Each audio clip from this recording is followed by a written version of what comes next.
What did Glenn say, by the way, about our relationship? Relationship? Sorry, I don't really know what to call it. You made accusations of sexual assault. Are you now saying that you're in a consensual relationship? Wouldn't that still be wrong of him? Like he was paid to coach me. Justine, were you forced into sexual activity against your will? Drew me to the project. There was lots of things. I mean, I just thought it was really well written. I thought it's a brave story to tell. Hania is someone I met before I read the scripts, and I really liked what she was about. On the outset, I think it's quite a difficult story to tell. And it can be done, I think, in a clumsy way.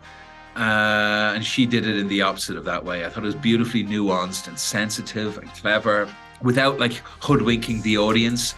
I think she keeps us really interested at the beginning to put pressure on ourselves as an audience to go, like, who has the burden of proof here? Like, with no evidence, who do we believe? Both seem credible, but like, on what grounds do we believe one person over another, and why do we make that choice as an audience? And I thought that's a really interesting thing. I want the audience to tackle that and to have that conversation with themselves too, to see who they believe and who they don't. I had read this article about, it was a female journalist in her late 20s, and looking back at relationships she'd had with a little bit older men when she was in her teens, and going, oh, how did I feel about that then? And how do I feel about it now? And there was a really interesting sense of kind of slightly confused power dynamics or truths that revealed themselves over time. And I thought that's interesting to see how your own opinion of your relationships with people changes. I thought, well, what about combining these sort of two things and creating a sports narrative that looks at this historic relationship and re-examines it and sees what lies may have grown or what truths may be revealed. There'll be an official announcement at the gala, but it looks like we're going to be seeing a lot more of Glenn in the future. Isn't that fantastic? Very exciting. Excuse me. It was a really exciting opportunity to be able to play someone who is so genuinely torn, because, Steve obviously is a man of morals and wants to always do the right thing, and obviously is incredibly close to Justine, but also his judgment is completely clouded by the way that he feels about Glenn, and also that ambiguity and the nuance between what actually he has seen and how he feels about things isn't enough for him in the beginning to be able to back up these accusations that Justine makes. Any opportunity I get to play a queer character that is just living her normal life, I am immediately attracted to that. So I'd say that was the first and foremost thing. Mickey is definitely someone that is close to my own character, definitely someone who prides herself on having a very high moral compass, but is, often humbled by the complexity of humans and having to remember that not everything is black and white and that there's nuance to things. And it was definitely Mickey embracing and fighting for someone that is very complicated and nuanced that also drew me. What you have comes from here. It can't be analysed and dissected. I mean, it scares the shit out of me, but this is your best weapon. I thought that was my forehand. Look, you're not listening to me. Concentrate, Justine, please. If you say so, old man. I think it was really nice to have a newcomer at the centre and then flank her and flank Aiden with an extraordinary, international, diverse cast, because you're trying to represent the world of tennis. And while you don't want to cast that absolutely overbalances and overtopples, your show, you need a great wealth of characters, and we were so lucky with all of the casting of those roles. I had 2 taping auditions and then 1 chemistry read with Ella, and when we met on the day and we instantly became best friends. It was so nice. And then I was leaving the chemistry read and the casting director was like, so do you play any tennis? And I was like, no, I don't. I can't lie. I forget that you didn't play a ton of tennis.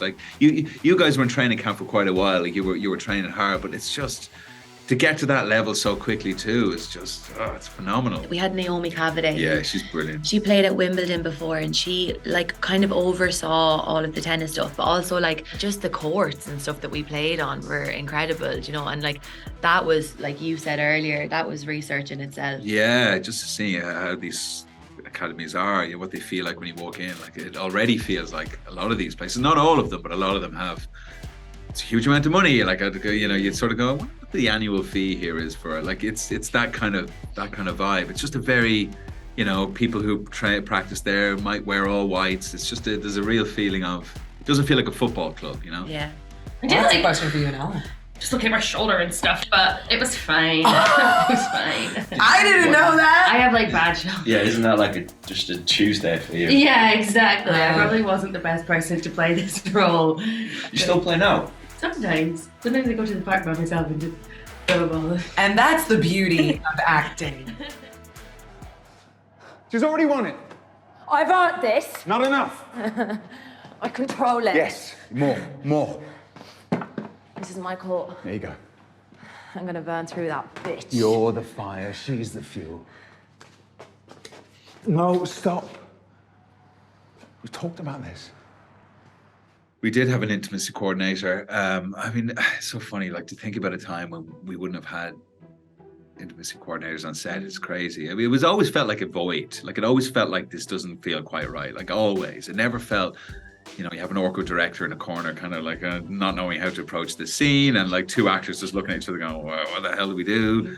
And you're all just trying to figure this thing out, and it feels like weird and unsafe, and it's just like not very creative and all a bit tense and awkward. Our character's circumstance, like it was really important to have that as a safeguard, because like it is a really complicated relationship and we had to do really difficult things. So like to have her guidance and and her sense of theater as well, I suppose. Like it's like she would think, like, what are we getting out of this scene? Like what story can we tell physically with our bodies that tells the story of what this scene is about? So it's that sort of deep diving into, you know, the physicality of some sex scenes and things that weren't really explored before. And that's what I mean about them being sometimes uncreative, because you're afraid to go too deep. Like Lou will ask really intimate questions, you know, and break things down quite technically, very technically. She was under 18. Don't we have an abuse of trust situation here? No, abuse of position of trust. No, we don't. Sports coaches weren't classed as a position of trust in 2018. They were exempt from those roles. We have no offences. So, what does that mean, exempt? The system is sort of, you know, it's not right yet. It is not.